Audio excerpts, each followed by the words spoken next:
ভয়াল সেই ২৯ এপ্রিল। আজ ৩৩ বছর পেরিয়ে গেছে, কিন্তু ২৯ এপ্রিল দিনটি আজও ভয়ের স্মৃতিবাহী। যে রাতে প্রাণ হারিয়েছিল লক্ষাধিক মানুষ। ১৯৯১ সালের এই দিনে এক মহাপ্লাবনকারী ঘূর্ণিঝড় ও জলোচ্ছ্বাস লণ্ডভণ্ড করে দেয় চট্টগ্রামের উপকূলীয় জনপদ।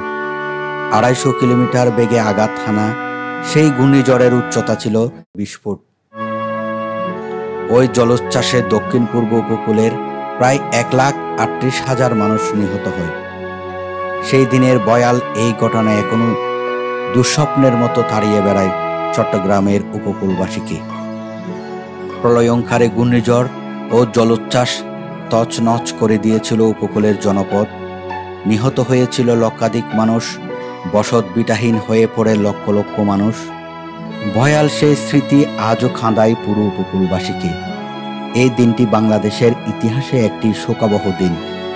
দুঃসহ সেই স্মৃতি এখনো কাঁদায় স্বজনহারা মানুষকে। সেই ধ্বংসযজ্ঞের স্মৃতি বয়ে নিয়ে আবারও উপকূলবাসীর কাছে দিনটি ফিরে এসেছে।